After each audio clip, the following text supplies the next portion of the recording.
Welcome back, you guys. This is the Art School Graduate. My name is Justin Robinson. Today's guest is a painter, a muralist, a filmmaker, and Dallas even gave him this title, the hardest working multi-hyphenate. His work boldly explores identity, challenges norms, and proves that taking up space as a full creative self is the ultimate act of defiance. I'm so excited to have this talented artist with me today. Ladies and gentlemen, we are speaking with Jeremy Biggers. Jeremy, how are you doing today, sir? Man, I'm great. Appreciate you. I appreciate you, man. So let's just jump into it. I'll tell the guests, like I shared with you, I came across you on YouTube. Like you were doing an artist challenge with someone else. And I kind of was like, this dude is dope. I got to see what he's doing, because the work you produced in that piece, I was like, oh, he's got a talent and a skill. And then I even went to your website and jumped into that. And I was like, oh, okay, yeah, I got to hear this guy's backstory, because it's, ladies and gentlemen, he does phenomenal work, great work. And his story is probably just as powerful as his work is. So that's why I had to reach out to you, my man, just so we can have this conversation.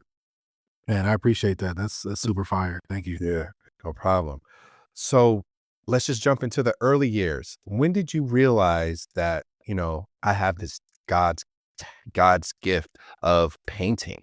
Like, when did that strike you? Yeah, it was early on. Painting, not so much. Painting took a little bit longer. I got to painting a little bit later in life, like once I was a senior in high school. But I've always been a creative. I've always been an artist. I've always drawn. I knew pretty early on when I was like maybe elementary school Mhm, that I was a little bit different from everyone else around me. I knew that I was able to do things that some of my peers weren't able to do at that age. mhm. I remember one of the first assignments we got in, I think it was kindergarten, maybe first grade. My teacher basically cut off the last strip of a Sunday paper, like a comic strip in the Sunday paper, Mhm. and gave us a over the weekend homework assignment. And when I remember coming back to school and just being like, yo, that was the easiest homework assignment we've had yet. Like that was so simple. Yeah. But then when I saw everybody else's, I was like, oh, I'm different. Okay. And so like I said, that was the first time that I remember being different from my peers. Mhm. And then just, going forward, just in life, being one of the only people, on the schoolyard that could draw. Everybody was like, yo, draw me a Ninja Turtle, draw me Bart Simpson, draw me. I'm dating myself with the people they were asking, or cartoon characters they were asking me to Yeah. draw. But yeah, they were just asking me to draw the cartoon characters of the day. Mhm. And like I said, it gave me this entrepreneurial spirit of realizing, Mhm. well, if this is what people want, I can monetize this, to be able to, get snacks at school, or to be able Yeah. to grab a couple of extra little lunches here and there throughout the week. So definitely having that be my experience through, learning art and learning Mhm. business at the same time, basically was something that, obviously cemented itself into my life, even Mhm. now. But definitely I knew in elementary school, like, that it was something that was different. So would you say that's kind of like your defining moment where you're like, oh yeah, I'm different. I think I can do something with this. It's one of it, I will say there's been a lot of defining moments in my career for sure. I will say that was maybe the first one that I can remember, but I'm not gonna say it's the defining moment, because there's been so many things that I credit with my success in being an Mhm. artist, and the quote unquote defining moment. So yeah, it's definitely one of the defining moments, but I wouldn't say it's the defining moment. So which one would you say is the defining moment that kind of like pushed you into that full on creative space and creative director? Like I said, I like to think that we're a culmination of a lot of different decisions and a Mhm. lot of different, quote unquote, pivotal moments. And so it's hard for me to put, pinpoint just the one. If I had to select one, I would say when my mom died. I think that was a galvanizing, time of my life. Like it was definitely something that it strengthened me in a way that I didn't think was possible. At the time when it happened, I was so devastated and distraught. Um, but in that same breath, like as distraught and devastated as I was, it also gave me a level of clarity that I hadn't had before. Yeah. And so it gave me, the realization that we take for granted. We think we're going to be here forever. We think we're invincible. We think that we have all the time in the world. And my mom passed away at 44. And when she passed away, like that's so young Yeah. that at that time I was like maybe 24, 23, 25, somewhere in there. Mhm. And when it happened, it was such a, okay, I need to quit this job. I need to do this. I need to do this. And so it just gave me just this laundry list of things that I was like, if I died tomorrow and this was the extent of what my life is, I would be so disappointed in myself Mhm. for letting, me working at a corporate office and me sitting at, like doing all the things that we're told we're supposed to do Right. as adults. Yeah, I would say that that was, like I said, if I had to pick just one, I think that's the one that kind of put me on the path that I'm on now of realizing, as morbid as it may be, that we're not going to always be here. We're not going to always have all the time in the world. So do as much work and do, as good of work as you can do with the time that you have left, because none of us know when we're going to go. Yeah. Most of us don't know. Some people do know when they're going to go. But like I said, it definitely, put a battery in my back in a way that I don't think, had that not happened, I probably still would be working corporate. I probably still would be at a day job because of quote unquote, again, that's what people do. That's what you, Mhm. and I just would have been another, case study of this person was talented, this person was creative, but they didn't really, maximize their potential the way they could have once that happened. Right. Wow. Yeah. I'm sorry to hear that, man. I know for anybody losing a parent, it's difficult, but to see how you use that to drive you to this creative space of like making your own, standing on your own 2 feet and just pushing through is just like a crazy good like story to hear because a lot of people do seem to fall into that route of like they just stop. As Mhm. for better words, it's just they just stop. But wow, man, that's an incredible like testimony right there. I So appreciate during my research, it says it. that I found out that you went to a performing and visual arts school.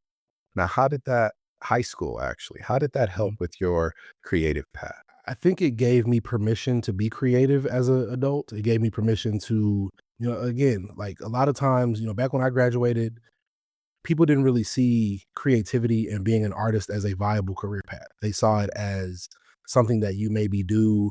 Like I said, I think they saw it more as this is something you do as a hobby. This isn't a career. This isn't a job. This isn't something that you make money doing. Mhm. And so when I went to the art high school, it taught me that there are people that do this for a living. There are people that, a lot of times we look at exhibitions and galleries and doing shows. We were doing shows in high school. So it took away that fear of, yo, I have never had a solo show. I've never filled a gallery with my work. I've never, Mhm. had people come out and look at my work judgmentally. A lot of artists, they don't have that experience until they do their first exhibition. And so they hold exhibitions in this like this light of this mythical thing that happens to, only the best artists. And because I got to do that in high school, it kind of took the lure away from it, or the fear of wanting to do it, or the fear of it from that. And saying like, even when it wasn't our shows specifically, we were always going to our friends' shows. We were always Mhm. going to, the upperclassmen shows. And so Right. being able to be around that and realize that, there's nothing to it. Like it's just like anything else. It's a party just like any other party. It just so Mhm. happens that the walls are decorated with art. And so being able to have that experience at a very young age, it taught me, that you can do this for a living. You can get out here, and there's nothing to be afraid of. Like I think that's the biggest thing it taught me. Obviously, being around other creatives, the entirety of high school, in every Mhm. class, even when you're not in an art class, you're sitting with other creatives musically, other creatives physically in dance, Mhm. other creators in the theater department, and when you're sitting in academic classes with other creatives, you think differently. You're looking at things, you're looking at problems differently than, in a classroom full of other people that aren't creative. Mhm. They might read the words of the Declaration of Independence or whatever. They might see that a certain way because they don't have creative brains. But when everyone in the class has creative brains, you have different conversations than you would have if you were at a Yeah. different school. You have different experience than you would if you were at a different school. And so even though all of our classes weren't art based, I think we got the benefit of thinking different and being taught to be, different type thinkers, Yeah. because we are, like I said, everyone in the building was creative.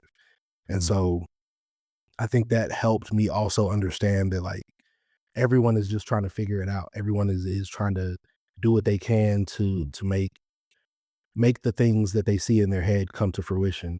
And so, like I said, it kind of took a lot of the pressure away from the necessity that a lot of people feel when they're creating and the fear that they feel when they're creating.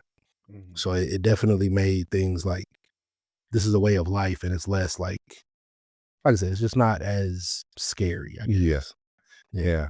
So out of that, I'm just curious, out of that group of like peers and friends that you went to art school with, how many of them are still creating to this day? Oh man, I would imagine not many, because again, like I think I didn't keep in contact with a lot of people from high school. Just our paths went different directions. Mhm. So I'm not sure, but I would imagine not too many stuck with it because again, like the world does a great job or terrible job of beating the creativity out of us. And so it's very difficult to be a full-time artist in today's world.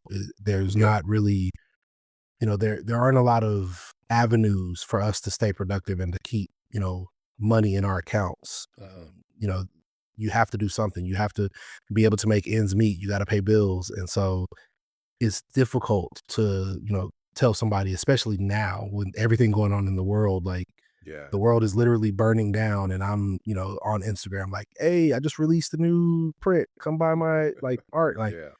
it just feels weird, it feels like there's far more important things happening in the world. And some could argue, artists creating work during this time is maybe arguably the most important thing that can come from this time period. But like I said, as an artist that's a practicing artist, that's a full-time artist that doesn't have a day job, like it just always feels a little weird for me to be like, yo, you can't afford eggs right now, but come buy my print. Or you Mm. can't, what I'm saying? Yeah. You're having a tough time figuring out how you're gonna pay rent this month, but I got these paintings for sale. Because at the end of the day, we got bills too.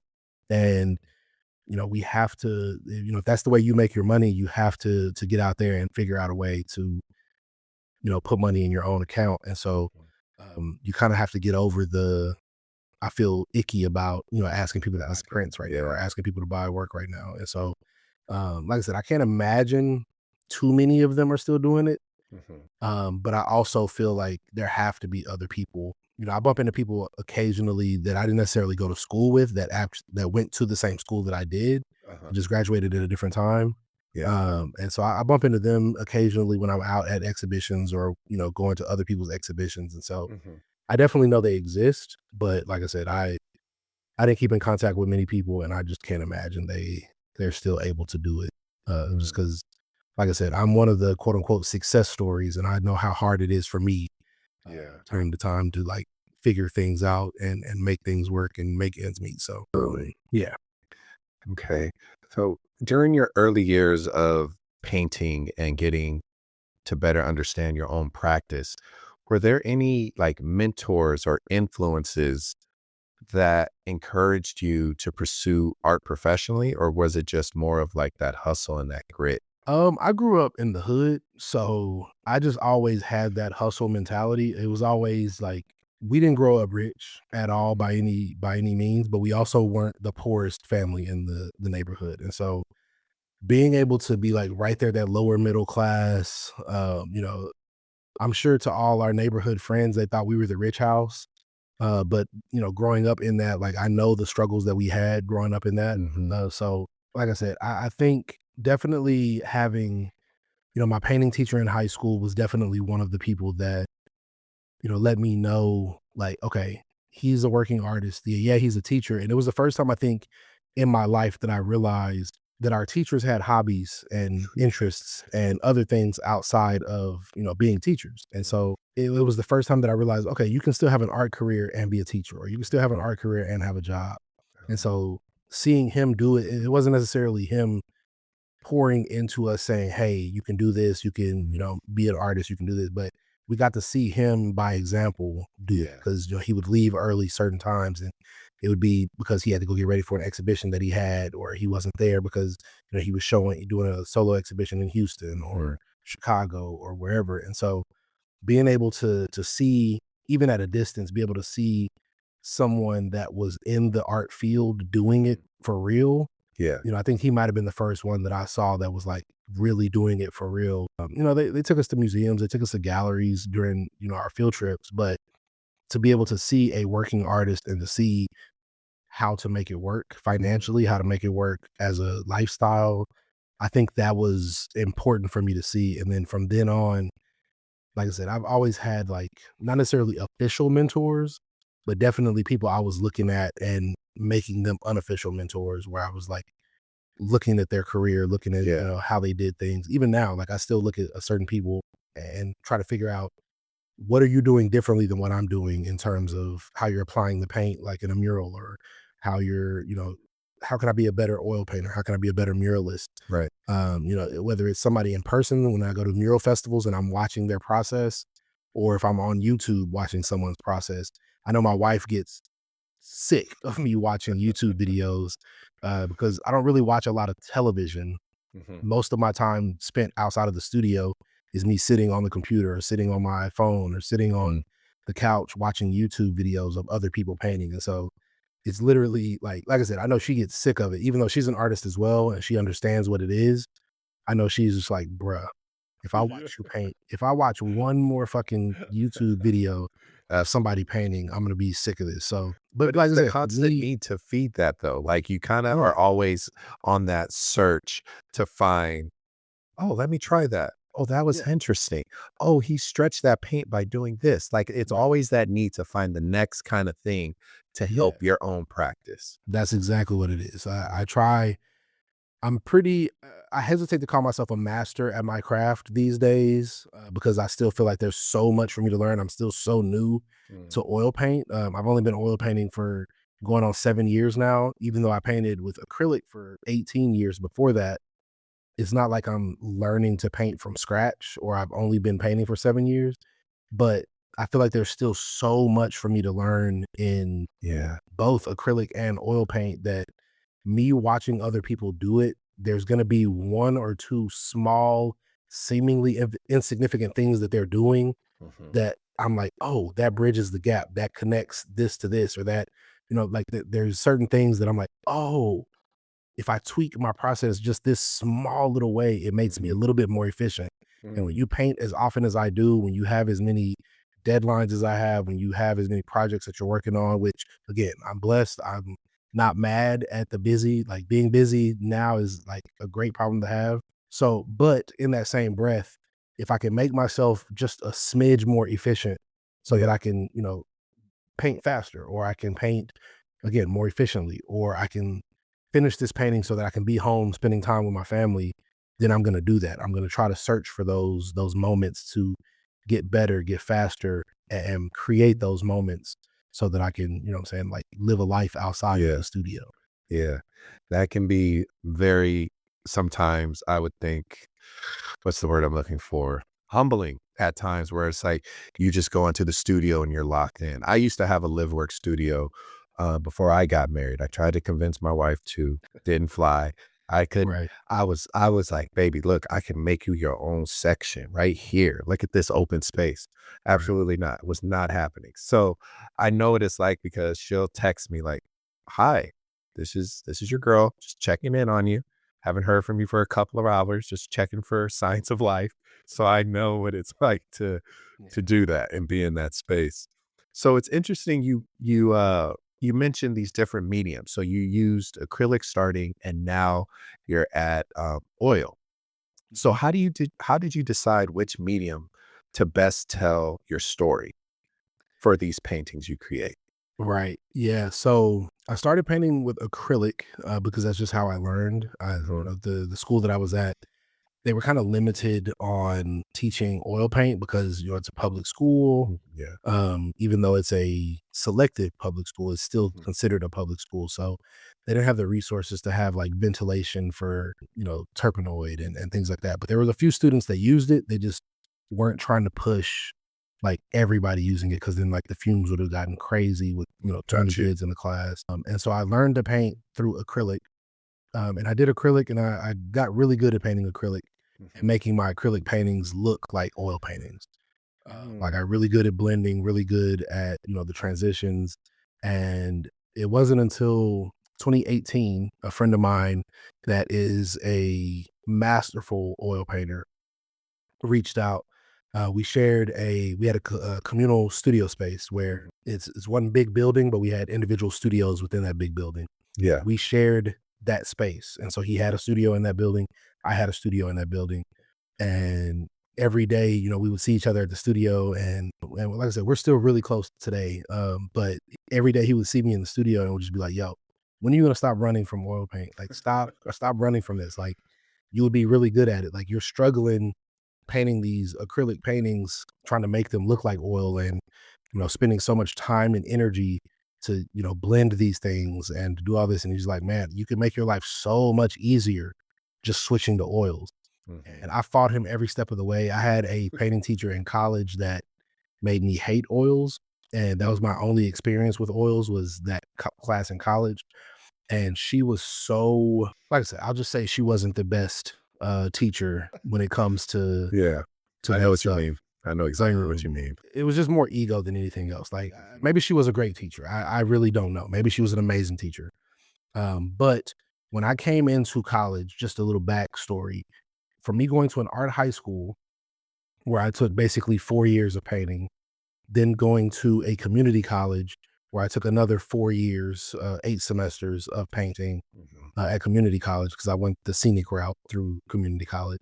I took every painting class they offered at this school. Mhm. That was 8 years of me painting with acrylic. And at that point, when I got to the university, I was already doing gallery shows. Mm. And so doing gallery shows and then also taking a painting class, part of it was my ego thinking like, "Yo, I'm big time. I'll do this professionally. I'm only taking this class because it's a requirement for my degree. Mhm. I don't need beginning painting." Um, and she was very much I teach oil paint. You're not going to use acrylic in my class because I'm teaching oil painting. Even though it's a painting class, it's not an oil painting class. It's just a painting class. She made it her sole mission to break me, because I was like, "Yo, I know what I'm doing. I do this for a living. This is like I said, again, at that point, this is what I was doing for a career." Mhm. And so I pushed back and fought probably harder than I needed to, just because I was trying to prove a point. She pushed back and fought harder than she probably needed to, because she was trying to prove a point. Right. Right. And so, like I said, I ended up hating oil paint. And so I vowed to never touch that shit again, because I was like, "Nah, it's my arch nemesis. I'm out.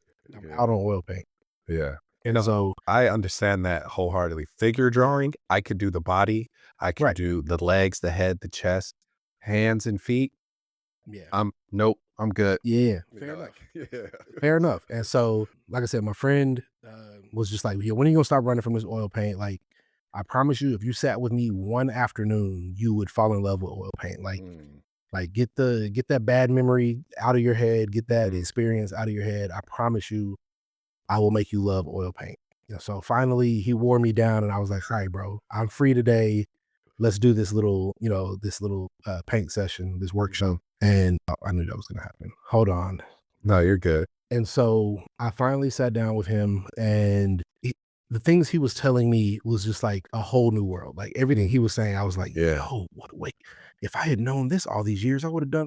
And so he was like, "Bro, I've been trying to tell you this for years to do this. Like, it's Right. gonna make your life so much easier." He was like, Going from acrylic to oils is such a easy, smooth transition, Mm, versus if you learned to paint with oils and then you try to go learn acrylic, like it's a nightmare scenario going that mhm. direction. But going from acrylic to oil, he was like, "You're gonna master this in no time." And so I did the first painting That's and fell in love with just how buttery the oil paint was, and how I didn't feel rushed when I was mhm. painting, because I didn't realize I was feeling rushed in my paintings, because with acrylic, obviously it's drying, within 5-10 minutes. So it's almost drying the moment you lay it down sometimes, Yeah. depending on, the humidity or the heat in your studio. So Mm, being able to work at a slower pace, more intentional pace, I could pay more attention to smaller, nuanced, I'm not trying to see and paint at the same time. I can yeah. take my time and look at what I'm looking at, figure out what it is that I'm looking at, make Mhm. the marks that I need to make, and then make adjustments from that. But all the while, not having to worry about, are my blends smooth? Are my transitions even? Are the like I Mm, don't have to do all those things all at the same time. I could like parse out all the different steps. And so by doing that, it definitely slowed me down quite a bit, but also it helped me start seeing better. mm, One of the things I always tell people when I'm, giving them, pointers or just, mhm. giving them game is always like learning how to see is the hardest part of being an artist because Yeah. our brain is really good at filling in the gaps and filling in like, we notice patterns, we Yep. notice like all these things. And so our brain fills in the gap because it's like, I know what we're doing here. I figured it out. I Mhm. got it. And so teaching yourself to like separate that ability and really see what it is you're seeing. And so whether that's shape, whether that's how the light is affecting that, how the like localized color is hitting a surface, like all of those things, like it's so subtle, especially when you're painting portraits. Mhm. All of those things are so subtle, and depending on what effect you're trying to achieve, if you're going for realism, just to oversimplify it, if you have 20 shapes of light and dark on Mhm. a portrait, if you can match the more of those 20 you can match, the more it's going to look like, photorealism or hyperrealism or whatever it is you're going for. Got it. And so you can kind of pick and choose like, okay, I don't want to be so tight in this area, but I do want to be tight in this area because Mhm. I wanted the focal point to be here in the painting. And being able to control like the viewer's eye through the piece, like all of those things you can do with oil paint. And I mean, like I said, I was doing it with acrylic, but it's just a lot less effort to do that with oil paint. So Mm. it definitely helped me become a better artist because now I can like separate the process and not have to consolidate the process, if that makes sense. Yeah, yeah, yeah, totally, 100%. So what is your take on critiques? How do you feel about those? Yeah, I think critiques are necessary. I think having critiques identify blind spots that you might not recognize. When you're creating something, you're creating it from start to finish. You're creating it from nothingness to somethingness. And so you've seen every step of the way because you've sat there and spent time with the canvas or the Right, clay or right. whatever your medium is. You Mhm. spent time with that medium. And so you've seen it go from, again, nothingness to what it is now. And so in that process, you might be really proud of where it is right now, but somebody that didn't see that whole process will come and they'll see it and they're like, why is that eye bigger than the other eye? Why is that Mm, deer, lopsided? Why, like, those are things that they see because they didn't see it get built from scratch. And so it's right. easy for them to identify, this is an issue, this is a problem, or if it's tendencies that you have that you don't realize that you have when it's an entire body of work. Mhm. And they're like, why are you always centering the figure with 4 inches of headspace at the top of the canvas? Like Mm. things that you just don't even realize you're doing. I think it's good to have other people look at the work. But in that same breath, I will say the internet has cultivated a culture of unwarranted and unsolicited critique. 100%. Yep. And so people always come in with like, yo, I'm just being objective. I'm just like offering you constructive criticism and all this Right. other stuff. And when you pour so much of yourself into your work, it's hard to not make the work your identity Mhm. in some cases. And so when someone is judging a piece of your work or a body of your work, and you didn't ask for that judgment or that critique, then it hurts your feelings. And so Right. you get emotional about it. Mhm. And I think a lot of times the internet has democratized that critique process in a way, Mhm. good or bad. I think it's democratized it in a way where people feel like their opinion matters and Mhm. that if they say it, that you have to take their advice or you have to, listen to whatever their critique is. Yeah. And so what I always tell people, especially younger artists, is never take a critique from someone you wouldn't take advice from. Yep. You don't have to listen because everybody has an opinion. Everybody Right. has, they feel a way about whatever it is you're doing. Yes. And you're never going to please everybody. And I think that's actually the biggest, mistake that you can make is trying to please everyone. That's what I did the first however many years of my career, and nothing Mhm. really took off because I was trying to make the most agreeable works that I could make, something that couldn't possibly be offensive to anyone. It wasn't until I started telling more personal stories and telling, things that I identify with, things that were important to me, and I didn't give a shit if, Mhm. if you got offended by it, that's a you problem. That's not a me problem. 100%. And so, yeah, I think that's the like I said, on one hand, I think critique is important, but I think critique from the right people is more Mhm, important than just critique itself. So having a board, like whoever you identify as your board of mhm, trustees, for me, again, my wife is an artist, so I have an in-house critic. mhm. I can just like show immediately, like, yo, babe, what do you think of this? Right. Take a look at this. How do you feel about this? And so I don't necessarily have to show it to the public to get that feedback because the homie, like I said, that taught me how to oil paint, he's another person that I have on my board of trustees when it Mhm. comes to critiquing my work, where I could just send him something incomplete. And same for him. Like he can send me things that are incomplete that I could look at and be like, give feedback. Right. Also, when it's coming from a place of someone who loves you and loves your work and is a fan of your work, they're going to be a lot more tactful than somebody, like I said, just a stranger on the internet, Yeah. because they get behind the keyboards and just say the wildest things, and they don't understand that there's a human on the other side of that. And so, yeah, I get a lot of. I'm sure we're going to get there at some point, but just to like, I get people all the time like seeing my portraits, and they're like, why did you ruin it by putting dots on it? Or those dots are so distracting, and Yeah. you could have left those off, and it would have been a dope painting. And then when I explain the reason behind the dots, then which for anyone that's not familiar, the Mhm. dots in my work are a representation of my mom. When my mom passed away, a ladybug landed on me or near me the entire week we were planning her funeral. Mm, And so I started seeing ladybugs as my mom coming back to revisit me mm, and comfort me. And so I started hiding ladybugs in the work. I would either hide it in the painting itself, or I would hide it on the side of the canvas, the bottom of the canvas, the top, the back, because I wanted the people that were purchasing these works to have the same experience with the ladybugs that I was having. I wanted mhm. them to find them randomly at the times where they needed them. And so over time, I got tired of hiding my mom in the work. My mom was my biggest supporter, my Mhm. first art fan. And so I didn't want to continue to hide her in the work. I wanted her to be more at the forefront of what I was doing, because without her basically pouring into me at a young age, Mhm. like I said, I wouldn't have had the courage or the, she's the one that introduced me to an art high school. She's the one that, like, she Yeah. wasn't an artist herself at all, but she saw that, my baby's interested in these things. I'm going to make myself familiar with, the things that are happening. That's And dope. so I was like, yo, she needs to be a bigger part of my story, not just hidden in the work. So I Yes. was like, how do I paint a ladybug in every piece without painting a ladybug in every piece? And going to school for graphic design, because that's what my major was in when I was in college.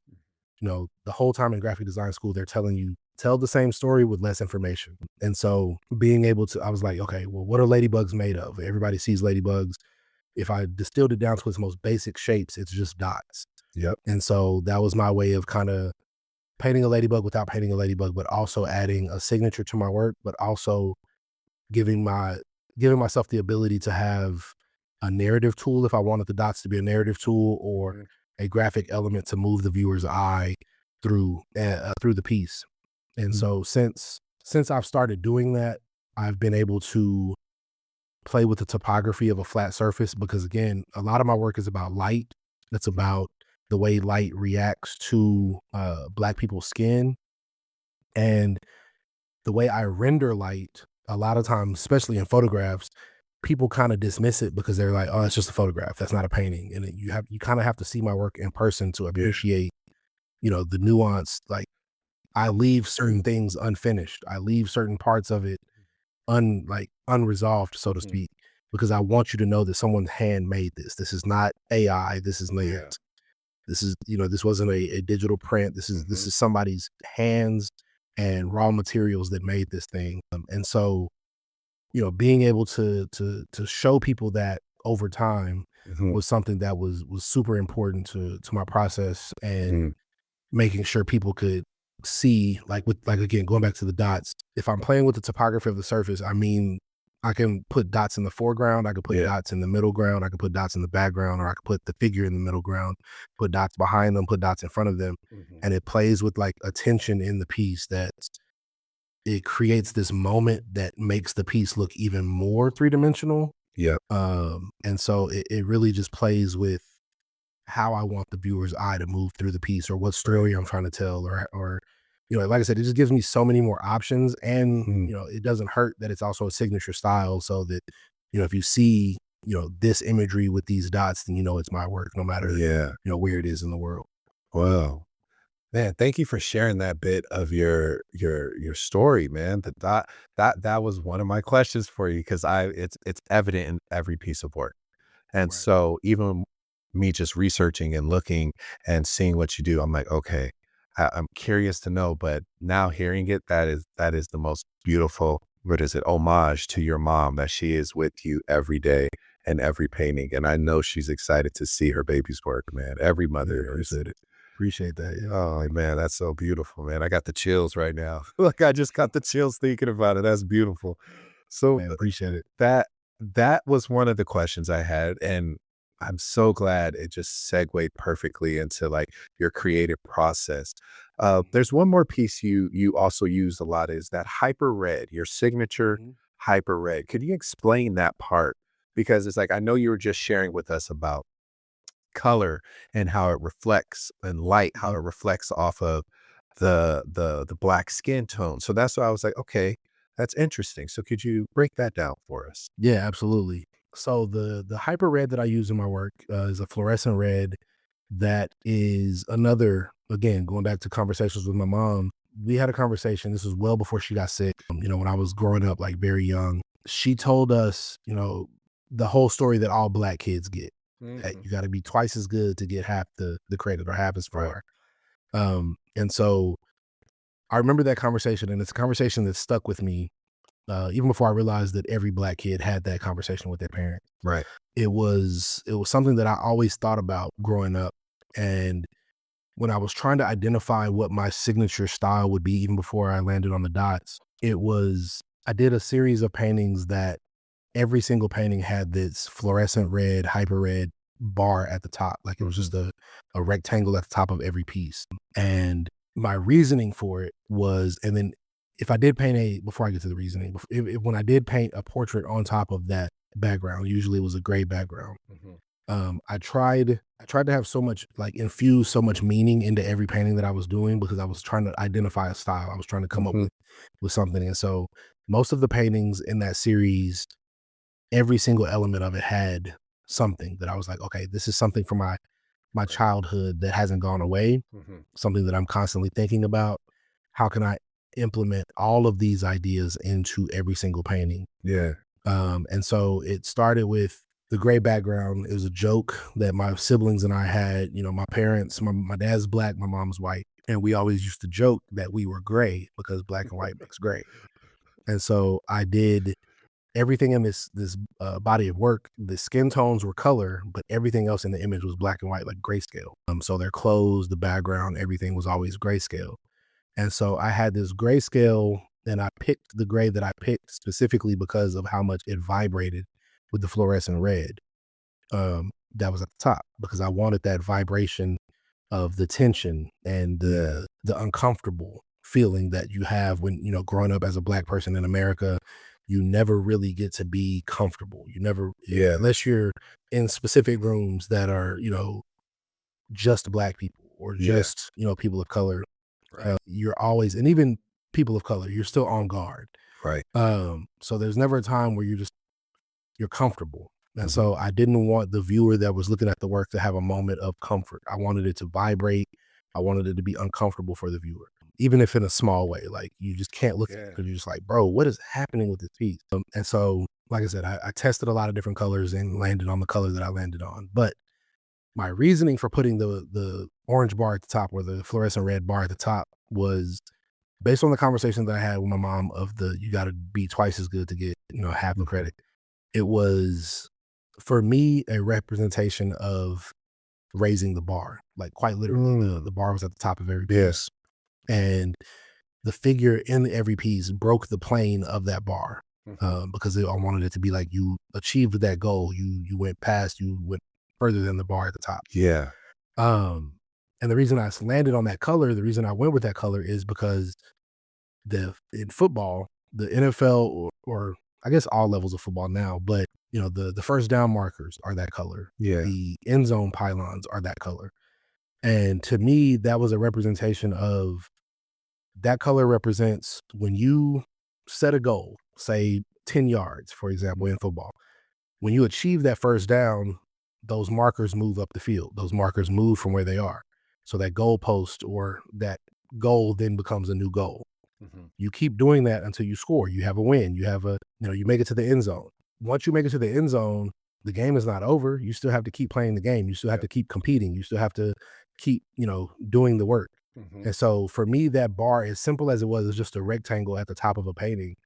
It represented setting those goals, achieving those goals, and then setting new goals and keeping to achieve those. Because even when you got the first down and you continue to get first downs, maybe you get pushed back. Maybe you have to punt. Maybe you have to get rid of the ball and reset and do it, play defense. Yep. Or but when you do score, or even if you do win, you then got to get on a plane, come back and do it again next week. Like you can't rest on your laurels. And so that to me, Yeah, that it's color in true. my work has been a representation of, yeah, as good as your resume is, as good as your career has been up to this point, that's cool, but you got to keep going. You got to Mm. keep pushing. You can't just, you did something great 5 years ago. You did something Mhm. great 10 years ago. You did something great last weekend. That's cool. That's dope. You should celebrate those victories, but you can't rest on those. You got to always keep innovating. You got to always keep pushing. Always got to keep setting new goals because there's always going to be somebody else trying to come take your spot. There's always Right. going to be, Always. innovation, even if it's not a person. It might be the way AI is trying to come take, artists, creatives jobs. Like Right. there's always going to be something Yep.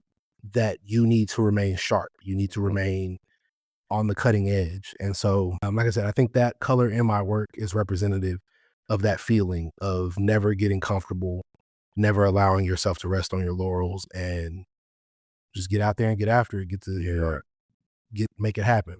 Yeah. So for the viewers that are actually watching this and the ones who are listening, is it that red behind you on on the gentleman's face right over your shoulder? It is. Oh, It is. wow. Yeah, so if you guys are watching, he basically just described it, and it is a painting of a gentleman with the dots, which he just broke down. He has the skin tone, he has his gray tones, and he has that red on the what is that? The right side of his face right now, like almost like a light is shining directly on the right side of his face. So, wow, that's powerful, man.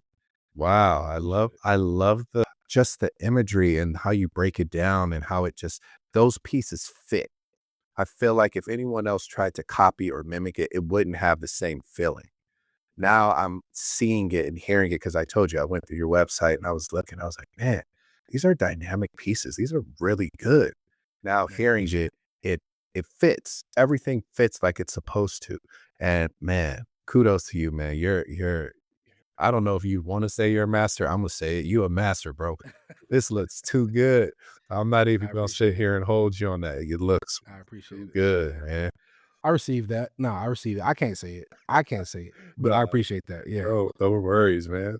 So I'm curious, how do you balance these deeply personal elements like you just shared with us, like the dots, the red, and then also making connections with like universal audiences? Or is it not made for everyone? Or is it made for a specific crowd? Like, how do you balance that? Yeah, that's a great question. So again, going back to what I said before, I used to make work that I tried to make as widely acceptable Mhm. is the word I'll use. I tried to make it, you know, eh, like I said, as inoffensive as possible, make something that, anybody can look at and find themselves in. And I really didn't feel that I was making any headway in my career. And Mhm. it could have been just timing. It could have been subject matter of what I was doing. There was a lot of variables that it could have been, but Yes. I saw it as I don't have a definitive voice in my work. Like I'm on Twitter, all these other places, and I'm, speaking my mind, and I'm, out at the marches, and I'm doing all these things, and I have a very definitive voice when it comes to social justice, or I have a Yeah. very definitive voice when it comes to, my opinion on hip hop or my opinion in sports or whatever. Like I have these definitive voices, Mhm. but in my art, you can't tell that. Like there was nothing in my art that would be able to point you in any of those directions. And so it wasn't until 2021, so pretty recently, during the pandemic, we all had that come to Jesus meeting. Yep. We were sitting at home and trying to figure out, Mhm. okay, what's the new normal? What are we doing? Yep. If the world ends right now, am I going to be happy, with my life? And even though at that point, up until 2020, I had been a full-time artist without a day job for a few years at that point, I still didn't feel like I was making the work that I was supposed to be making. Right. I didn't feel like I was telling the stories that needed to be told, that people needed to hear from me Mhm. specifically. And so, in 2021, after being locked in the house for a year, we had a lot of time on our hands. Mhm. We had watched every movie. We reached the end of the internet. Yeah. We we watched everything that Netflix had on their Man, queue. We cleaned it watched out. everything on every social media. I mean, on every platform, like streaming platform. Like I said, we saw everything that the internet had to offer. We were like, all right, we did it. We got to the end of the internet. We've Yeah. done it. I think we all were curious of what that next step was going to be for ourselves. And, Mhm. whether that be career wise, whether that be as a society, Mhm. which that's a whole other story. I'm mad we went so far backwards and overcorrected after that. But Ooh, uh, yes, Lord. I sat with that feeling of I need to be more honest and Mhm. authentic with my work and not try to appease everybody, not try to make work for everybody. Because again, I was doing that, I was trying that, and it wasn't working. I Mm. still wasn't getting the gallery exhibitions. I still wasn't getting the museum acquisition. Mhm. And so I was like, well, if I'm not getting them anyway, and I'm trying to play the game to be as likable as possible, fuck that. Like, just go make the work you really want to make. 100%. And if they already don't let you in these shows, like it's not going to change. They're not going to all of a sudden hold you out of Yep. shows more than they already are holding you out of shows. And so Mhm. I was like, all right, I'm going to make a body of work that's more authentic, more telling my story. And so I did that. I Mhm. told a very personal story in a body of work called, what was the name of that series? Unspoken Burdens. And that series was about, this is again during the civil unrest of the George Floyd murder. COVID was happening, and it was an experience that I was experiencing. We all sat at home for, like I said, like a year. And we all gained weight. We Mhm. all, we did all the things that humans do. Mhm. On top Yeah. of the very real like body image issues that we have as Black men that we don't get to talk about. We don't get to share those vulnerable moments. Like everybody else gets to have, moments of weakness, moments of, like I said, like body image issues. They Mhm. can have all these other things that they're dealing Yep. with, whether that be depression, whether that be whatever it may be. Again, very human experience things. Mhm. On top of those very real human experience things, as Black men, we also have to go out into a world that's actively hunting us, but we have to do it in silence because Yeah. there's no one for us to talk to about it. We can't speak to it.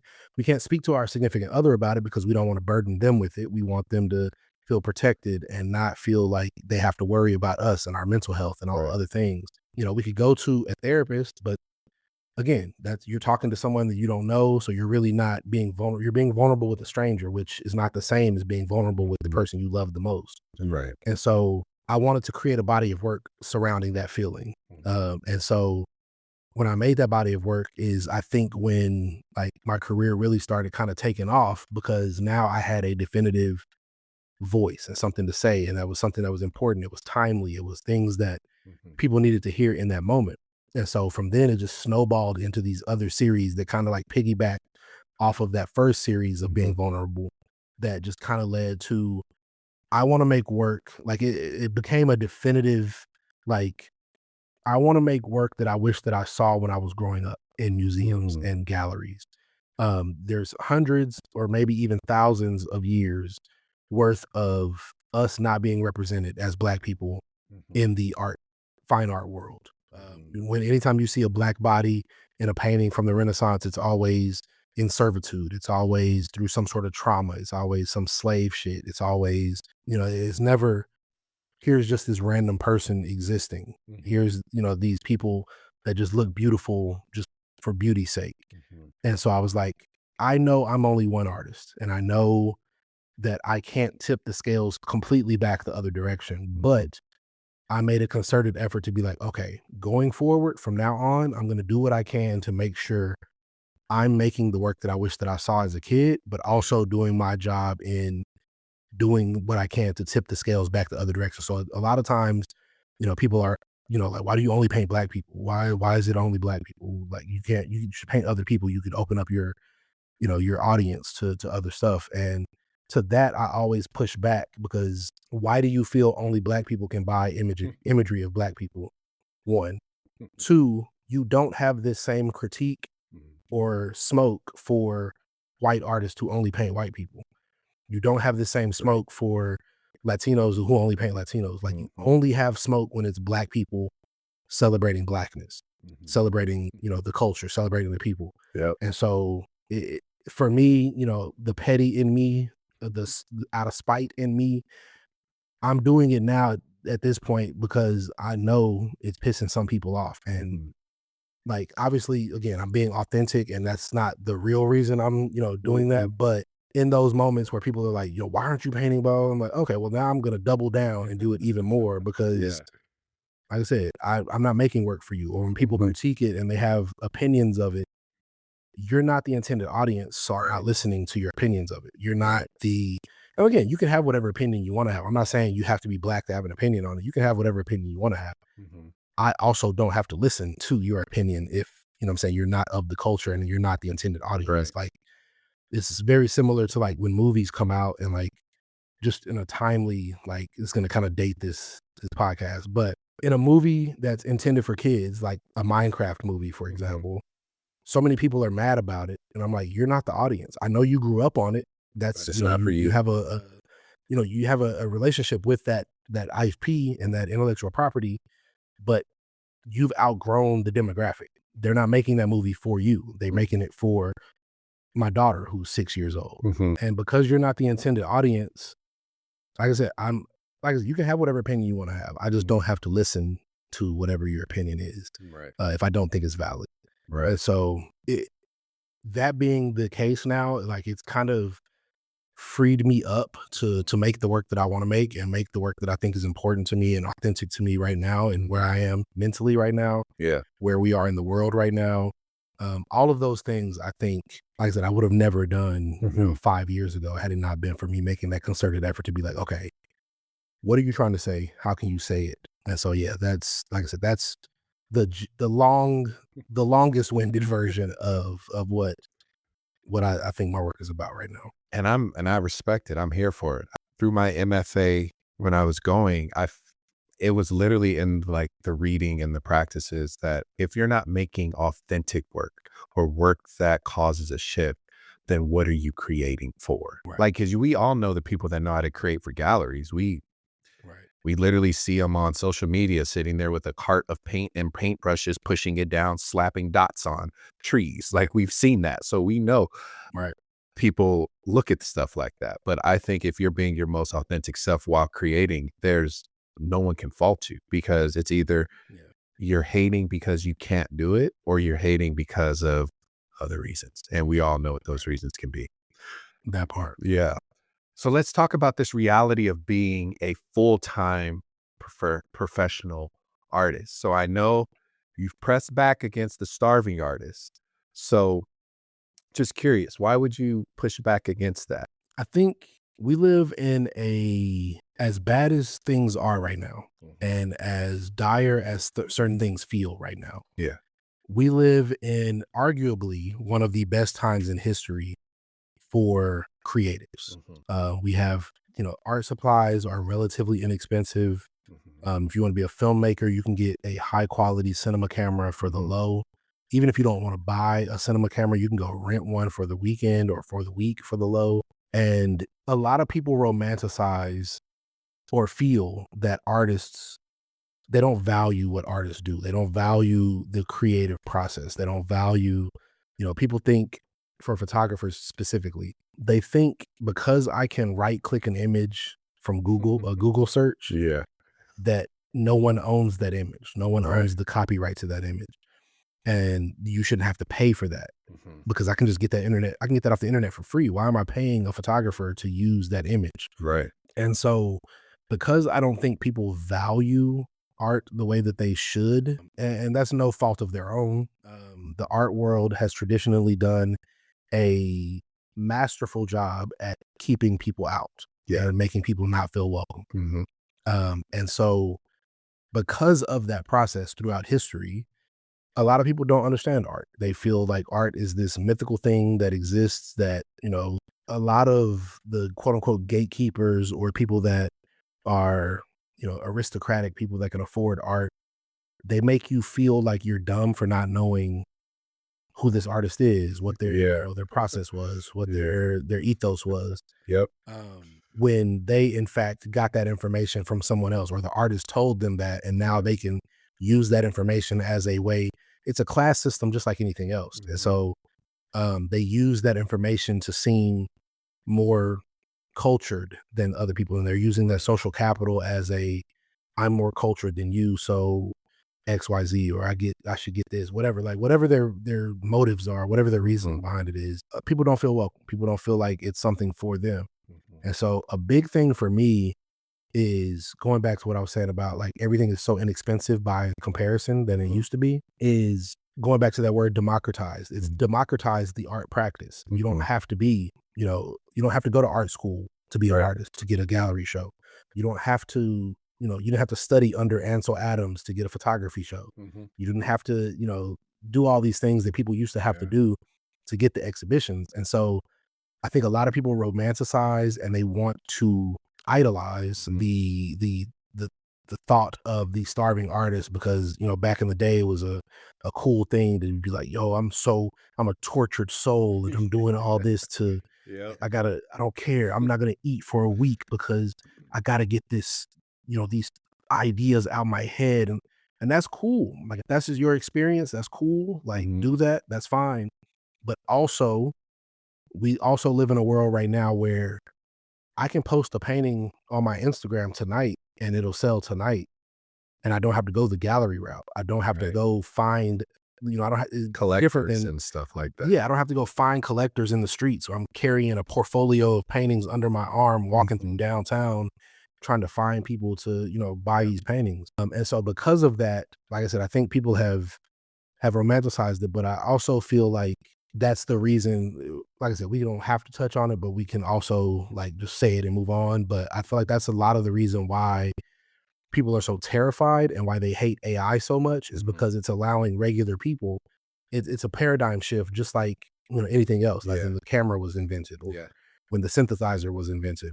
Like it's a paradigm shift in a way where the people that do that thing that this thing is threatening to replace are terrified that they're going to be out of a job. They're going to be out of practice, and rightfully so right now. Like there's no regulation on it. Like it's just the wild, wild west. Who knows what is going to happen, or, but in that same breath, I think the people that create things, the people that make things with their hands, with their ideas, with their thoughts, if anything, I think AI is going to make that more valuable, because now a human has to come up with this. Like until AI can actively be in artificial intelligence, and it's not just humans have to feed in a prompt, then not to say that that's not coming, it's probably coming too. But right now, the current iteration, it's going to make people that have the ideas, it's going to make them more of a commodity. People that can make it themselves is going to make them more of a commodity. And so it should, based on economics, it should increase the value of the people that are doing it without AI, or the people that are doing it by hand. And so I think a lot of people are mad at the whole AI thing, because now random Joe Blow that has no creative bone in his body doesn't need to go hire, a album cover designer, or a book cover designer, or, a copywriter. They can just plug in some prompts and let the, machine Write it for them and write it for them, or churn out some stuff for them. And so I think that's the reason why people don't like it, is because one, it takes the humanity out of the process, which completely understandable. Two, the biggest thing is people are fearful of it. They don't know, for me, from my perspective, I'm terrified of it, but I'm also fascinated by it. Right. And I'm more so mad at why aren't we using AI to cure cancer? Why aren't we using AI to wash dishes, laundry, to do all the shit we don't want to do, so that we can have more time to make the things we want to make? Right. To like let AI do these menial jobs, do these tasks that none of us want to do, so that we can go out and make more art. We can spend our time making art. Like I don't like the fact that AI is being used to make the art so that we have now more time to wash dishes, and cut the yard, and do laundry, and all the jobs that we're doing. And so That's crazy. that's my issue with AI is, bro, there's so many other things that we could be training AI to do for us. Why does it have to be art and poetry and music? And I get it, like on to play, I don't even like saying devil's advocate, but to be on the other side of that equation is also like if they're trying to make AI popular for Mhm. people and people feel a different way about it, it's not as sexy to No, have AI do laundry. It's not as no. sexy to have AI, sort our, whatever it is. Yeah. Those things aren't as sexy as, yo, look at this art I just made. Look at this song I just made. Look at, Mhm. it wrote my thesis for me, whatever. Yeah.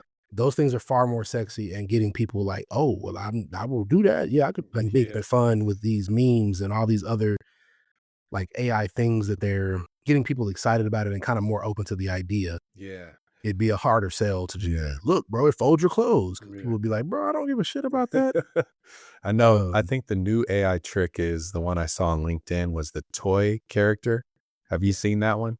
That yeah, one's yeah, everywhere. And I'm like, literally all people are doing are copying someone's prompt, yeah, pasting it, changing it up, and getting yeah, their own stuff. And I'm just like, yeah, we could be using this for so much more. So much yeah. more. I'm like, And come on. like I said, on one hand, I get it. It's fun. Yes. It's a new technology. It's a Yeah. new thing that we're playing with. On the other hand, like I said, I don't like it wasn't, it was the Wild Wild West. Yeah. It wasn't done ethically. There's a lot of issues with energy usage. There's a Yep. lot of issues with water usage. There's a lot of issues like that go into all of those things. So I understand why people don't like it. I understand why people feel the way about it. But at the same time, like trying to make everybody stop posting a cute little Muppet version of themselves or Yeah. movie that they're watching or action figure, Yeah. like good luck with that, bro. And so for me, I can not like it all I want to not like it. Mhm. But at the end of the day, it's not going to go away just because you don't like it. Like Right. it's going to be the same thing like when people were mad at the internet. Like it's not going to go away because you don't like it because you know, you're a librarian and you want people to still come to the libraries. Like it's still going to be a thing. Yeah. And we have to figure out ways, as terrifying as it is, we still have to figure out a way to make it work for us and Mhm. not leave you in the dust because you're not wanting to adapt to Right. this is the world we live in. Like, unfortunately, good or bad, it's not going anywhere. Right. And it's only going to get more powerful. It's only going to get more scary. Yeah. 100%. So 100%. I totally agree with you. That's why it's like even me being a design teacher, I'm teaching it. I'm not going to sit here and act like yeah, because I know the students don't have the expertise to fully make it look like they created it, but right, I want them to use it to help as a tool. Like right, that's the way I'm looking at it, using it as a tool, not to be like, "Oh, mister, I finished my work. I turned it in." I'm gonna be like, right. "No, you did. That's not you." So I'm teaching them, but it's very much on the basics, like right here. We're not up here yet. We're right here. So I wholeheartedly agree with you. Yeah, and I think using it as a tool, like I said, I think a lot of it's going to be controversial, and a lot of people are going to be mad at it. But I think it is a tool. I Yeah. think it is something that again, when drills came out, screwdriver makers were very mad. When chop saws came out, Mhm. the bandsaw people were really mad. But like I said, at Electric the end of the cars. day, yeah, that's what I'm saying. Yeah. Electric cars, electric Yeah. windows, like I think it's a tool Mhm. that you can choose to use it or not choose to use it, but Right. you're only making your life more difficult by choosing not to use it. It's the same as like Right. in the art world, especially the mural world, for example. Because the mural world is so closely related to the graffiti world, and the graffiti world prides themselves on doing everything freehand, and you Mhm. can't, pre-sketch, or you can't use other tools like a doodle grid, or you can't use a square Projector grid or or anything. projector Yeah. or whatever. People feel a way about you using those things. And for me, for a long time, I fell into that same, Mm. way of thinking and the same judgment Mhm. of like, oh, you're not doing that freehand. Oh, you're using a projector. Or, oh, you're using whatever. And I had to realize once my daughter was born is when I kind of shifted my feelings about those types of things because if I only get 1 day a week to work on a mural because I'm at home with a newborn, I'm not gonna spend that day sketching something on like that full day sketching Right. something onto a wall just to prove to other artists that I still can draw. Right. Like, I don't need to prove that to you. You didn't pay me, you didn't cut the check. Right.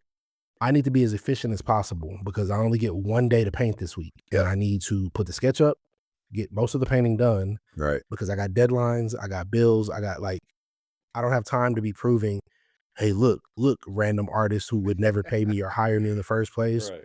I drew this from scratch." Like, who gives a shit how you got it onto the wall? Like, Right. are you painting it? Are you doing the thing? So for me, like I said, and one thing I always tell people too, again, long-winded answer, but if you're not grinding your own pigment Hmm.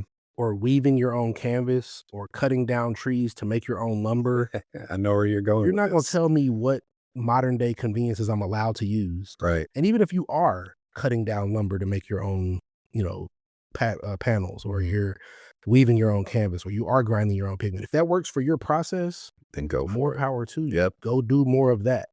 But for me, I'm gonna be as efficient as possible because I don't have all Mhm. day to be doing those things. That part of the process isn't part of my process. And so like I said, just like with anything else, like, yeah, is just let people be themselves, let them do their thing, let them, do what they do Yeah. and get out the way. Yeah, 100%. Yeah. I'm telling you right now, I think once people figure out time is money and time is Mhm. precious, project it, doodle grid it, whatever can help you get it up the fastest. I don't think anyone's That going to part. sit there as long as it's your original design. I don't think Yeah. people should sit there and nitpick like, bro, he had a full on projector.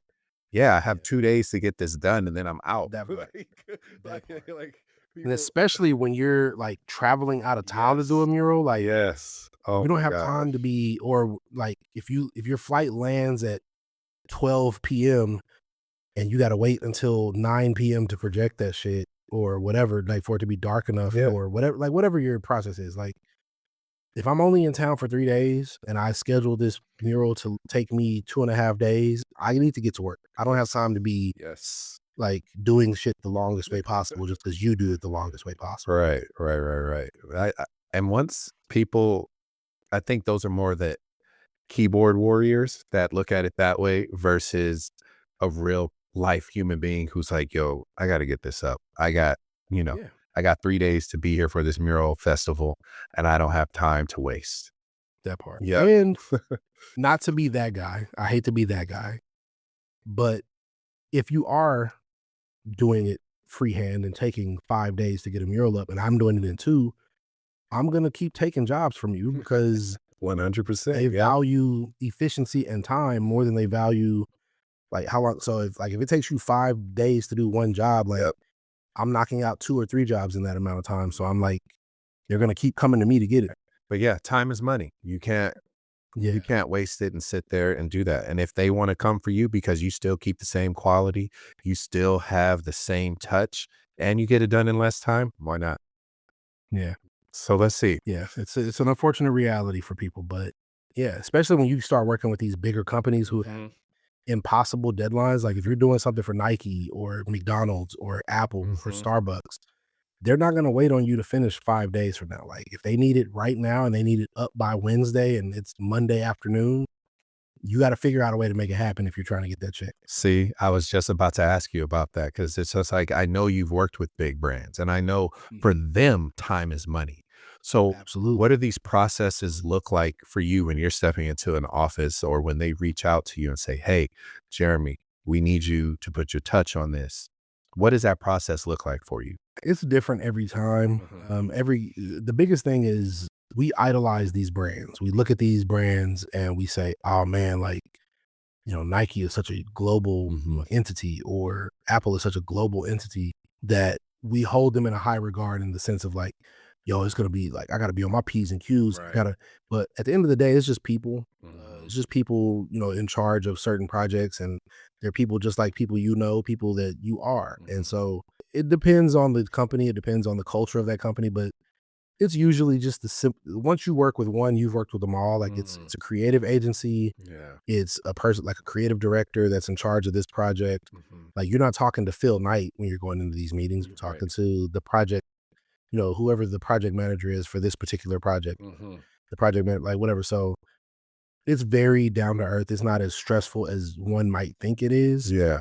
I mean, it's just like like I said, if you've ever been on a briefing or art direction call with, anybody, whether it's a mom and pop aquarium in your neighborhood. Yeah. If it's Nike, like it's there might be scaled different things in terms of how they do things, or the number of meetings you have to go through, or the number of levels of people that you got to talk to about doing it Mhm. might be a little bit different. But for the most part, like once you do it for a little while, you kind of start seeing the same things keep creeping in, where it's all right, we're going to do a design round, we're going to do a revision round, we're going to Yeah. talk about the thing, we're going to go back and redo it, we're going to and you just keep doing that until the project is done. And so like I said, I for a long time thought like, oh man, if I could just work with this company, if I could just work, Yeah. and yeah, it is that to an extent. But once you do it for a while, you realize, like I said, it's just people, just like anywhere else. And if you've worked with people, then like there's going to be some times where you have an idea, they have a different idea, direction, they have a different direction, Absolutely. or you have a direction and they love that direction, and it's like, all right, we're done. Mhm. So like it depends on the project, it depends on the people that you're working with, it depends, like there's so many different variables and different ways Yeah. that it can go. But it's, even if you've never worked in a creative space, like it's compromising with some when you go out with your friends on the weekend and y'all are trying to figure out what y'all are going to go eat, or Mhm. what are y'all going to do for the Yeah. or whatever. It's the same thing. Like you chime in with what you think, they Yeah. chime in with what they think, you try to figure out a middle ground for y'all to meet at, Yep. and then y'all go have tapas, Yeah. sushi, or whatever the hell y'all eat. Yeah. But it's the exact same thing. Yeah, man. Well, Jeremy, we are on a roll here, man. I just have a few more just intriguing questions about this like wonderful journey and legacy and art practice that you've been sharing with us. So you've accomplished so much already, but what's a creative milestone that you're still chasing for? Ooh, man, I got so many. The one that's the top of mind right now, right this second, Mhm. is I want to do a museum exhibition. I've never done a full museum exhibition. Mm. I've had a couple of pieces acquired by museums. I hesitate to say that I have pieces acquired by museum, because the two pieces that I've had acquired in my career were like one off. Like it wasn't like a real Yeah, acquisition. It was like, oh, you won this competition, and so they just add the winner of that competition to the permanent collection. got you. Okay. Somebody bought a sculpture of mine recently.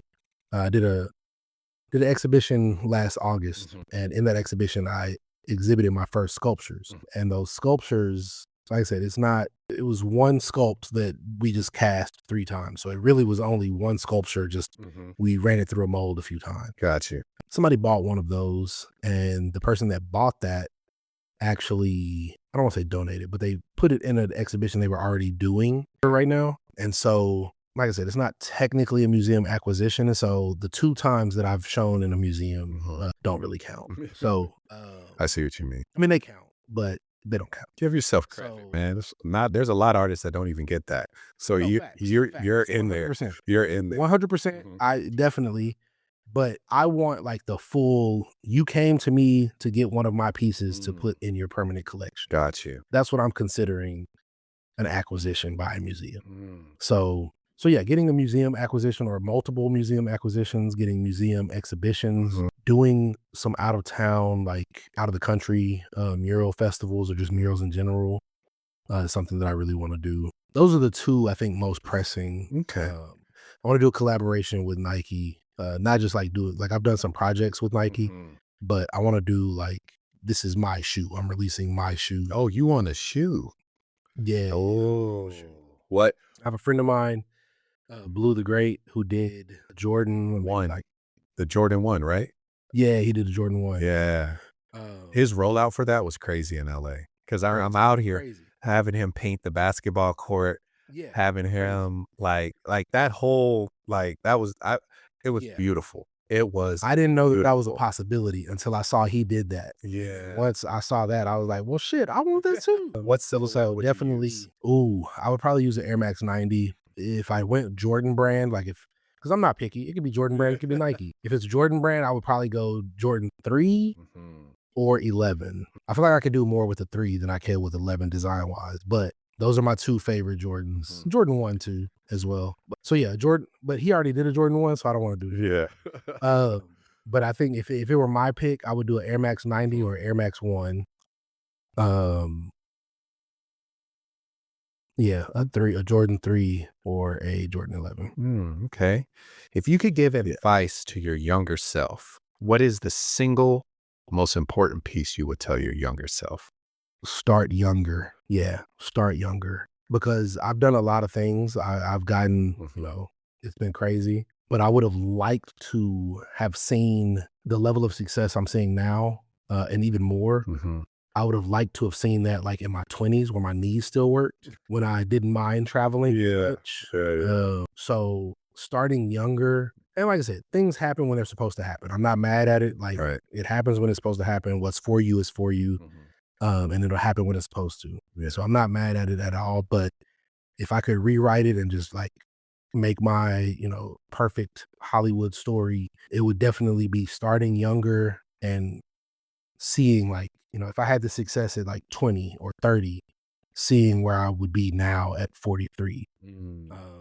Like see, like I'm curious to see what that looks like Mhm. to like I said, just like I said, starting younger because now that I have a daughter, I'm so washed. Like I don't feel like doing nothing half the time. Like That's I'm funny. in the house or at the studio or taking her to school every day. Right. Like that's my life. Mhm. I don't really have much of a social life now. Like I'm literally waking up, take her to school, come to the studio, Mm. pick her up from school, Yep. go back to the house, shower, eat, watch TV. Mhm. Like that is my life right now. Yeah. And so if I could do the things that I'm doing where I have to be at all these different places or getting to travel and go all these other things, like those are amazing and I still love doing those. Mhm. But I would have liked to have seen doing those things, like I said, in my 20s, like how Mm. crazy that would have been Yeah.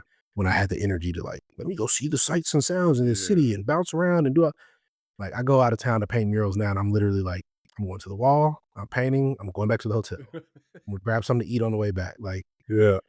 but being able to like travel as much as I do and then see Mhm. the city more Yeah. would be super dope. Yeah. Okay. What about this one? How do you want your work to be remembered? Man, legacy is tough. I think obviously we can't choose how people, I mean, we can do our best to choose how people view our work and view us, but how they ultimately see us is not in our hands. So Mhm. for me, I would love for my work and my legacy to be about being the voice, being the bridge for other younger artists who look like me, who grew up in the same neighborhood that I grew up in, who feel the art world is not for them. Mhm. If I can be that bridge to like basically open the gates for the homies, whether that be actual homies or like I said, representative homies, I think that's something that would be huge for me. I think, yeah, I think having my work be remembered in a like I said, being the voice and tipping the scales back to being more deliberate Mhm. about how we're portrayed as Black people in those quote unquote prestigious spaces. So letting us exist, letting us be, you know, making paintings of people that look like people that exist right now that maybe look like your aunt, your Yeah. auntie, your uncle, your cousin, your nephew, Mhm. your spouse, your brother, your sister, making work that people can identify with and be proud of and just identify with. They can see themselves in it in a way that's not, like I said, broken bodies, slave, traumatic experiences. Like, Mm. again, I want people to look like, oh, yeah, that just looks like my cousin, on a random day at our grandparents' house. Right. Or, like Yeah. being able to give people those moments and see themselves as worthy. I think Mhm. that's another big thing for me as there's a lot of times when I do paintings, especially large scale paintings or murals, where people are like, yo, who is this? Is this an album that's coming out? Is this a movie that's about to Yeah. drop? And I'm like, nah, this is just, random homie. This is just, and they're like, wait, why are you painting them then? Like, what is, What's the and the fact that relationship? like people give Yeah. me this, like, why do you have the audacity to paint someone for no reason other than just to paint them and to show that this person existed on earth once upon a time? Yeah. I think being able to allow people to see themselves in that way. Mhm. And then I think finally, one of my biggest things is I paint a lot of murals, including my daughter. I use her, in the mural. I use maybe if it's just a mural of hands, I'll have her hand in the mural. If it's, just I want my daughter when I'm no longer here, I want her to have like these love letters from me all Mm. over the world. So when she travels, she can see oh, my dad was here, my dad did that. Yeah. Obviously, having museum pieces or gallery pieces or studio pieces, she's still gonna have that as well when these pieces exist in these different places. But I also want her to see herself as worthy. When, the first time she saw herself in a mural, I think she was maybe 2 or 3 years old. I want her to grow up in a world where she always sees herself as worthy to be, Yeah. put on a building like that. Yeah. Wow. That's beautiful, man. That is so touching. A love letter to her that, my dad was here. I'm part of that legacy for him. That's beautiful, man. That is really touching. And I appreciate it. One more question. What is your advice to those people that are looking to follow the path of Jeremy, becoming a full-time artist, taking on those pressures of finding clients, finding materials, creating, building those bridges, having those conversations of culture and humanity on top of everything else. So what advice would you give that up and comer that is looking at you from the distance or in the crowd, seeing you and saying, hey, how can I get through this? What advice would you give me? The biggest thing that I would say is the shit is tough. It's very difficult. It's very hard. Um, it's not easy at all. I think a lot of times people ask that question and they want the easy, like, yo, fast track me, bro. Like, get me to where you are right now. And I'm like, it took me To decades get there. of, 8 hours, 12-hour days for 10 plus years to get to where I'm at. And that's not to say that everybody has to go that route or that they would need to go that route. Mhm, Given that we have the internet now, we have TikTok, we got Instagram, we got all the social media platforms, YouTube. But it's a very difficult, lonely road. Even when you're with a significant other that is an artist like myself, it's still a very lonely experience. Like, even though I'm married to an artist, I'm still at the studio 8 hours, 10 hours a day by myself. mm, And the other thing that I would tell people is every single person you've ever met, no matter how put together they seem, no matter how much of an expert they seem, or that they position themselves as, every single person you've ever met is making that shit up as they go. Uh, Nobody has it fully figured out. Whether it's your parents, whether it's your teachers, your pastor, whoever it is, no matter how put together they seem, no matter how many books they've read or how many experts that they've quoted, no one has it figured out.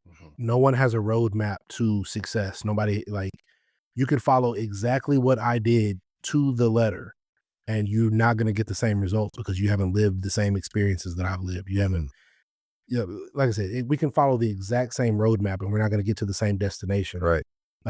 because it's less of a recipe and more of a, I don't even know what I would consider it. Like I said, you can take the same ingredients, you can take the flour, the sugar, Mhm. the yeast, all these things, and, like, you might not even get a cake, Right. uh, the way I got a cake. You Right. might get, some bread. You might get, Yeah. who knows? Who knows what you're gonna get? But I think realizing as early and as quickly as you can that everybody is making it up and there's no rules to this, Mhm. I think is the fastest way for you to get out of your own way and start making mistakes. And a lot of times people, they'll try to paint for when it goes back to painting. They'll try to paint one painting really, really well, and they'll keep working and overworking Mhm. that painting so that they can make the best possible painting that they can make. Mm. But you're gonna learn more by making 50 good to bad Mhm. paintings than you would trying to make one perfect painting. Like, there's something along the way that's gonna teach you in all of those other paintings, Yeah. something about your process, something about your tendencies, something about, allowing yourself to trust that you can finish a process or finish a product. All of those things are things that you learn by just repetition and quantity. Yeah. And so, again, just knowing that everybody's making it up, there's no rules to this, and you can do whatever you want to do. There's multiple, 4 plus 4 is 8, but 5 plus 3 is also 8. 6 plus 2 is also Yep. 8. 7 plus 1 is also 8. Like, Mhm. there's so many different ways to get to the same result. You don't need to follow this person's blueprint or this person's blueprint in order to try to do it. Like, Right. you can figure it out and you can probably get there a lot faster doing it your way than trying to mimic their way or Mhm. trying to copy or, walk in their footsteps. Yeah. So I think those are the biggest things. And just know that, like, It's going to be a lot of sleepless nights. It's going to be a lot of hours put in. Malcolm Gladwell has that famous 10,000 hour rule that, you know, he's coined. It takes you 10,000 hours towards any given subject in order to become an expert in that field or a master at that field. Yeah. And so you have to put in your 10,000 hours. And it's not, well, I thought about this 10,000 hours ago. So now, no, you have to actively be putting 10,000 hours worth of sweat, equity, worth of blood, sweat, and tears into that thing 100%. in order to guarantee yourself success in that. And there's no cheating it. There's no way around it. And even if you were to get to it faster than 10,000 hours, it might not be sustainable or you might not be able to replicate. You know what you did to get there. Like, I feel like I'm at a point now in my career where I can get intended results because I've done so many reps of this that I know I can get out of this situation when shit gets hard, or if this, I can get out of this. Like, all you're doing is putting in these reps so that you learn to trust yourself, trust your process, and trust your abilities. And until you can fully trust your abilities, you're not ready. Like, you got to keep putting in the time and be able to, like I said, be able to replicate the same results and to replicate the same. You know, I can paint the same painting 100 times if I want to, because my process is so solid now because I've done so many reps of doing it that, there's going to be a couple of brushstrokes here and there that are different. Like, but for the most part, when you look at it from a distance, when you pull back and look at it, the wide scope of it, all of the paintings are going to look very similar because, like I said, I've perfected the process or my process, right? So I think that's something that a lot of people don't really want to recognize, is that it's going to take work. It's going to take a lot of consistency. I think is the right word. So that's dope, man. Hey, that is words from a wise person for everyone wanting to do this creative journey. Because you guys, he said it himself. This is tough, but you get in what you get out. It's not a sprint. It's a marathon. So hopefully you all are listening and paying attention. But Jeremy, sir, where can the people find you and check you out? Yeah, I'm on all social media at Stem and Thorn, STEMANDRN. If you find me on any platform, you'll find me on every platform. It's the same name on every platform. TikTok, Instagram, Pinterest, YouTube, like it's the same on everything. Perfect. Well, you guys, thank you for listening to our podcast today. My name is Justin Robinson. I have the talented, the skilled, and the thing he can't say to himself, but I will, the master, Jeremy Biggers, with us on today. And we'll catch you guys next time. Peace.